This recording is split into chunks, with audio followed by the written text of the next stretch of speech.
بسم اللہ الرحمن الرحیم۔ ابتدا ہے رب جلیل کے نام سے جو بہت مہربان اور نہایت رحم کرنے والا ہے۔ السلام علیکم۔ اپنے چینل میں آپ کو خوش آمدید کہتی ہوں۔ میرے چینل کا مقصد آپ کو پتہ ہے کہ اسلامی تعلیمات سے آگاہی دینا اور اس کے ساتھ ساتھ سلیبس کا کچھ حصہ کور کروانا۔ آج کل ہم زیادہ کام سلیبس پہ کر رہے ہیں اور اس میں ہم نے کلاس 9 کا سلیبس شروع کر رکھا ہے۔ کلاس 9 کے سلیبس میں ہم سورہ انفال دیکھ رہے ہیں جو کہ تقریباً ختم ہونے والی ہے۔ آج بھی ہم سورہ انفال ہی کو جاری رکھیں گے اور اس کا آخری رکوع پڑھیں گے، یعنی آج ہم نے رکوع نمبر 10 پڑھنا ہے جو کہ آیات 70 سے لے کے 75 تک پر مشتمل ہے۔ اس رکوع کو پڑھنے کے لیے بھی ہم پہلے آیات کا متن دیکھیں گے، پھر اس کے بعد ان کے الفاظ معنی دیکھنے کے بعد ہم ان کا بامحاورہ ترجمہ دیکھیں گے اور پھر مفہوم و وضاحت۔ اس کے بعد ہم اس کے مشقی سوالات حل کریں گے۔ تو آئیے شروع کرتے ہیں۔ آیت نمبر 70۔ یا ایھا النبی قل لمن فی ایدیکم من الاسری ان یعلم اللہ فی قلوبکم خیرا یؤتکم خیرا مما اخذ منکم ویغفر لکم واللہ غفور رحیم۔ الفاظ معنی۔ یا ایھا النبی، اے نبی کریم صلی اللہ علیہ وآلہ وسلم، قل کہہ دیجئے لمن ان سے فی ایدیکم جو آپ کے ہاتھ میں ہیں، من الاسری قیدیوں میں سے، ان یعلم اللہ اگر اللہ تعالیٰ جان لے، فی قلوبکم تمہارے دلوں میں، خیرن بھلائی یا نیکی، یؤتکم دے گا تمہیں، خیرن بہتر، مما جو کچھ اخذ منکم تم سے لے لیا گیا ہے، ویغفر لکم اور تمہاری مغفرت کر دے گا، واللہ اور اللہ تعالیٰ غفور بخشنے والا، رحیم رحم کرنے والا ہے۔ بامحاورہ ترجمہ۔ اے پیغمبر، جو قیدی تمہارے ہاتھ میں گرفتار ہیں ان سے کہہ دو کہ اگر خدا تمہارے دلوں میں نیکی معلوم کرے گا تو جو مال تم سے چھین لیا گیا ہے اس سے بہتر تمہیں عنایت فرمائے گا اور تمہارے گناہ بھی معاف کر دے گا، اور اللہ تعالیٰ بخشنے والا مہربان ہے۔ اس آیت مبارکہ میں اللہ تعالیٰ نبی کریم صلی اللہ علیہ وسلم کے ذریعے سے قیدیوں تک ایک پیغام پہنچا رہے ہیں، اور اللہ تعالیٰ نے نبی کریم صلی اللہ علیہ وسلم سے ارشاد فرمایا کہ آپ ان قیدیوں سے کہہ دیجئے کہ اگر اللہ تعالیٰ تمہارے دلوں میں کوئی بہتری دیکھے گا یا نیکی دیکھے گا تو جو کچھ تم سے لے لیا گیا ہے اس سے بہتر تمہیں عطا کرے گا۔ اس کا مطلب ہے کہ اگر ان سے فدیہ لیا جائے گا اور فدیہ کے بدلے میں وہ ایمان قبول کر لیں گے تو اللہ تعالیٰ اس ایمان کے بدلے میں ان کے گناہوں کو بخش دے گا، کیونکہ اللہ تعالیٰ بخش دینے والا اور رحم کرنے والا ہے۔ آیت نمبر 71۔ وَإِن يُرِيدُوا خِيَانَتَكَ فَقَدْ خَانُوا اللَّهَ مِن قَبْلُ فَأَمْكَنَّا مِنْهُمْ وَاللَّهُ عَلِيمٌ حَكِيمٌ۔ الفاظ معنی۔ وَإِن اور اگر یرید وہ چاہتے ہیں، خیانتک خیانت کرنا آپ کے ساتھ، فقط بے شک خان اللہ خیانت کر چکے ہیں اللہ سے، من قبل اس سے پہلے، فَأَمْكَنَّا مِنْهُمْ تو آپ کے قبضے میں کر دیا گیا انہیں، واللہ اور اللہ تعالیٰ علیم جاننے والا، حکیم حکمت والا ہے۔ بامحاورہ ترجمہ۔ اور اگر یہ لوگ آپ سے دغا بازی کرنا چاہیں گے تو یہ پہلے ہی خدا سے دغا کر چکے ہیں، تو اس نے ان کو تمہارے قبضے میں کر دیا، اور خدا دانا اور حکمت والا ہے۔ اس آیت مبارکہ میں اللہ تعالیٰ نبی کریم صلی اللہ علیہ وسلم سے فرما رہے ہیں کہ اگر یہ کافر لوگ آپ کے ساتھ خیانت کرتے ہیں، وعدہ خلافی کرتے ہیں، تو یہ ان کا وتیرہ ہے، اور یہ اللہ تعالیٰ سے بھی وعدہ کر کے وعدہ خلافی کر لیتے ہیں، یا اللہ تعالیٰ کے احکام میں بھی خیانت کر لیتے ہیں، اور جب یہ اللہ تعالیٰ کے ساتھ خیانت کرتے ہیں تو ان کا برا انجام ہوتا ہے۔ اسی طرح اگر یہ آپ کے ساتھ خیانت کریں گے تو ان کا برا انجام ہوگا، اور یہ اسی وجہ سے آج قیدیوں کی طرح سے آپ کے قبضے میں ہیں، اور اللہ تعالیٰ انہیں ان کے اعمال کی سزا دے گا، کیونکہ اللہ تعالیٰ جاننے والا اور حکمت والا ہے۔ آیت نمبر 72۔ ان الذین آمنوا وہاجروا وجاہدوا باموالہم وانفسہم فی سبیل اللہ والذین آووا ونصروا اولئک بعضهم اولیاء بعض والذین آمنوا ولم یہاجروا ما لکم من ولایتہم من شیء حتی یہاجروا وإن تنصروکم فی الدین فعلیکم النصر الا علی قوم بینکم وبینہم میثاق واللہ بما تعملون بصیر۔ الفاظ معنی۔ ان الذین آمنوا بے شک وہ لوگ جو ایمان لائے، بہاجروا اور انہوں نے ہجرت کی، وجاہدوا اور انہوں نے جہاد کیا، باموالہم اپنے مال کے ذریعے وانفسہم اور اپنی جانوں کے ساتھ فی سبیل اللہ اللہ تعالیٰ کے راستے میں والذین اور وہ لوگ آوب ونصروا آوب انہوں نے ٹھکانہ دیا ونصروا اور ان کی مدد کی اولئک یہی لوگ ہیں بعض ہم جن میں سے بعض اولیاء دوست ہیں بعض کے والذین آمنوا اور وہ لوگ جو ایمان لائے ولم یہاجروا اور ہجرت نہیں کی ما لکم من ولایتہم اور نہیں ہے کوئی سروکار تمہیں من شیئن ذرا بھی حتیٰ یہاں تک کہ یہاجروا وہ ہجرت کر لیں وَإِن تنصرکم اور اگر وہ مدد مانگیں تم سے فی دین کے معاملے میں فعلیکم پس لازم ہے تم پر نصر ان کی مدد الا سوائے علی قوم کسی قوم پر بینکم و بین تمہارے درمیان و بینہم اور اس قوم کے درمیان میثاق معاہدہ ہو واللہ اور اللہ تعالیٰ بما جو کچھ تعملون عمل کرتے ہو بصیر اسے دیکھ رہا ہے۔ با محاورہ ترجمہ جو لوگ ایمان لائے اور وطن سے ہجرت کر گئے اور خدا کی راہ میں اپنے مال اور جان سے لڑے اور انہوں نے ہجرت کرنے والوں کو جگہ دی ان کی مدد کی واپس میں ایک دوسرے کے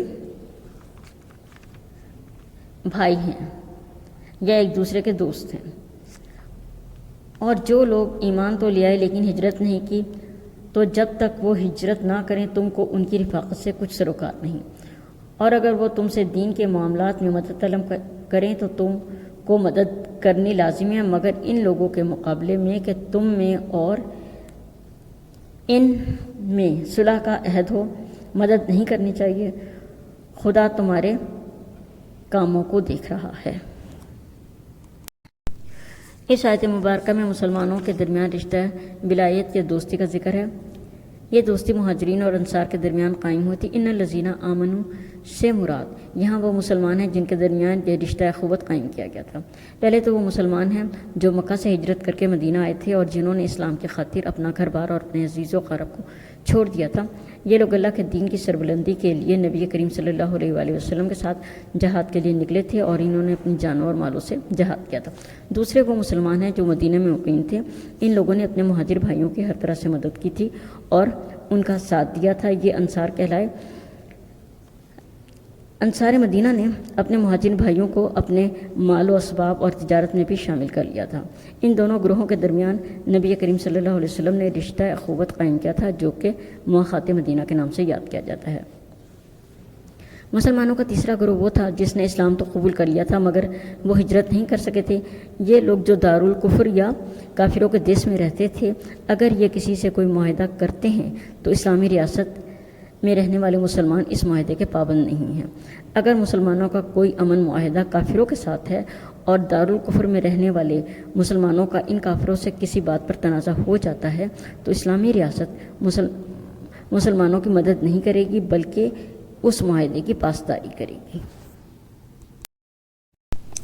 آیت نمبر 73 والذین کفروا بعضهم اولیاء بعض الا تفعلوا تکن فتنة فی الارض وفساد کبیر۔ الفاظ معنی والذین کفروا اور جو لوگ کافر ہیں بعض ہوں ان میں سے بعض اولیاء دوست ہیں بعض کے الا اگر نہیں تفعلوا تم یہ کام کرو گے تکن ہو جائے گا فتنہ فی الارض دنیا میں وفساد اور فساد کبیرون بہت بڑا۔ با محاورہ ترجمہ اور جو لوگ کافر ہیں یہ بھی ایک دوسرے کے رفیق ہیں تو مومنوں اگر تم یہ کام نہ کرو گے تو ملک میں فتنہ برپا ہو جائے گا اور بڑا فساد مچے گا۔ اس آیت میں اللہ تعالیٰ اس بات کی طرف اشارہ فرما رہے ہیں کہ جیسے اس سے پہلے آیت میں اللہ تعالیٰ نے یہ فرمایا تھا کہ جو مومن ہیں وہ ایک دوسرے کے بھائی ہیں، اسی طرح سے جو کافر ہیں ان میں بھی آپس میں برادرانہ تعلقات ہیں یا یہ بھی ایک دوسرے کی مدد کرتے ہیں اور یہ جب ایک دوسرے کی مدد کرتے ہیں تو ان کا مقصد ہوتا ہے اسلام کو ختم کرنا، اللہ تعالیٰ کے دین کو مٹانا، اور اس میں یہ ایک دوسرے کے رفیق اور ایک دوسرے کے دوست بن جاتے ہیں۔ تو یہاں پر اللہ تعالیٰ یہ ارشاد فرما رہا ہے کہ اے مومنو اگر تم یہ کام نہیں کرو گے یعنی اگر تم جہاد نہیں کرو گے، دنیا کو فتنہ سے پاک کرنے کی کوشش نہیں کرو گے تو دنیا میں بہت فتنہ برپا ہوگا اور بہت بڑا فساد مچ جائے گا۔ آیت نمبر 74 والذین آمنوا وہاجروا وجاہدوا فی سبیل اللہ والذین آووا ونصروا اولئک هم المؤمنون حقا لہم مغفرۃ ورزق کریم۔ الفاظ مانی والذین آمنوا، اور وہ لوگ جو ایمان لائے، وہاجروا، جنہوں نے ہجرت کی، وجاہدوا، اور جہاد کیا، فی سبیل اللہ، اللہ تعالیٰ کے راستے میں، والذین، اور وہ لوگ آووا، جنہوں نے ٹھکانہ دیا، ونصروا، اور ان کی مدد کی، اولئک، یہی لوگ، ہم المؤمنون حقا، جو کہ سچے مومن ہیں، لہم، ان کے لیے، مغفرۃ، بخشش ہے، ورزق، اور روزی ہے کریم، عزت والی۔ با محاورہ ترجمہ۔ اور جو لوگ ایمان لائے اور وطن سے ہجرت کر گئے اور اللہ کی راہ میں لڑائیاں کرتے رہے، اور جنہوں نے ہجرت کرنے والوں کو جگہ دی اور ان کی مدد کی، یہی سچے مسلمان ہیں، ان کے لیے خدا کے ہاں بخشش اور عزت والی روزی ہے۔ اس آیت مبارکہ میں اللہ تعالیٰ نے جو مسلمانوں کے دو گروپ تھے، کہ ایک گروہ وہ تھا جس نے ہجرت کی، اور ایک گروپ وہ تھا جس نے ان کی مدد کی، ان دونوں کو ایک دوسرے کا دوست بھی قرار دیا، اور یہ بھی فرما دیا کہ یہ سچے مومن ہیں۔ یعنی وہ مسلمان جو اللہ تعالیٰ کے راستے میں ہجرت کر کے اپنا سب کچھ چھوڑ کے نکل کر آئے اور اللہ تعالیٰ کے راستے میں جہاد کیا، اللہ تعالیٰ ہی کے لیے انہوں نے ہجرت کی، اور وہ لوگ جنہوں نے ان کی ہجرت کو بھی قبول کیا اور ان کی مدد بھی کی، اللہ تعالیٰ نے فرمایا کہ یہ سچے مومن ہیں، اور یہی ایک دوسرے کے سچے رفیق ہیں۔ اور چونکہ ان دونوں نے جو کچھ بھی کیا، یعنی جنہوں نے ہجرت کی اللہ تعالیٰ کی رضا کے لیے کی، اور جنہوں نے ہجرت کرنے والوں کو پناہ دی اللہ تعالیٰ کی رضا کے لیے پناہ دی، تو کیونکہ انہوں نے جو بھی کیا اللہ تعالیٰ کی رضا کے لیے کیا، اس لیے اللہ تعالیٰ کے ہاں ان کے لیے مغفرت بھی ہے اور عزت والی روزی بھی ہے۔ آیت 75۔ والذین آمنوا من بعد وہاجروا وجاہدوا معکم فاولئک منکم واولی الارحام بعضهم اولی ببعض فی کتاب اللہ ان اللہ بکل شیء علیم۔ الفاظ معنی والذین آمنوا، اور جو لوگ ایمان لائے، من بعد، اس کے بعد، وہاجروا، اور ہجرت کی، وجاہدوا، اور جہاد کیا، معکم، آپ کے ساتھ، فاولئک منکم، بس یہ لوگ بھی تم میں سے ہیں، وہ اولو الارحام، اور خونی رشتہ دار، بعض ان میں سے بعض، اولا اولیت رکھتے ہیں، ببعض، بعض پر، فی کتاب اللہ، اللہ تعالیٰ کی کتاب میں، ان اللہ، بے شک اللہ تعالیٰ، بکل، تمام، شیء، ان چیز، علیم، جاننے والا ہے۔ با محاورہ ترجمہ۔ اور جو لوگ بعد میں ایمان لائے اور وطن سے ہجرت کر گئے اور تمہارے ساتھ ہو کر جہاد کرتے رہے، وہ بھی تمہیں میں سے ہیں، اور رشتہ دار خدا کے حکم کی روح سے ایک دوسرے کے زیادہ حقدار ہیں، کچھ شک نہیں کہ خدا ہر چیز سے واقف ہے۔ اس آیت مبارکہ میں یہ بیان کیا جا رہا ہے کہ محبت اور اخوت کا رشتہ ان مسلمانوں سے بھی قائم ہے جنہوں نے بعد میں اسلام قبول کیا، ہجرت کی اور جہاد کیا۔ اس کے ساتھ ساتھ لفظ اولو الارحام بھی آ رہا ہے۔ اولو الارحام کا مطلب ہے خونی رشتہ دار، اور یہ جو آیت ہے یہ وراثت کے حوالے سے، اور اللہ تعالیٰ نے یہاں ارشاد فرمایا کہ جو خونی رشتہ دار ہیں وہ وراثت میں دوسرے لوگوں سے زیادہ حق رکھتے ہیں۔ اصل میں بات یہ ہے کہ جب مسلمان ہجرت کر کے مکہ سے مدینہ آئے تھے تو کچھ انصار نے اپنے مہاجر بھائیوں کو وراثت میں بھی حصہ دار بنا دیا تھا، لیکن اس آیت کے آنے کے بعد سے وہ حکم منسوخ ہو گیا، اور اللہ تعالیٰ نے ارشاد فرما دیا کہ وراثت کا جو حق ہے وہ خونی رشتہ داروں کا ہی ہے۔ آج ہم نے سورہ انفال کا رکوع نمبر 10 مکمل کر لیا ہے۔ امید کرتی ہوں کہ جو کچھ میں نے آپ کو پڑھایا ہے آپ کو اس سے کچھ نہ کچھ مدد ملی ہوگی اور آپ کو کچھ نہ کچھ سمجھ آیا ہوگا۔ میں اس کے ساتھ ساتھ جو بھی رکوع ہم ختم کرتے ہیں اس کے سوال جواب بھی کروا دیتی ہوں تاکہ آپ کو اس کے جو ایکسرسائز ہے وہ کرنے میں آسانی رہے۔ تو اب ہم رکوع نمبر 10 کے مشقی سوالات کریں گے۔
الحمدللہ کہ آج سورہ انفال مکمل ہو گئی۔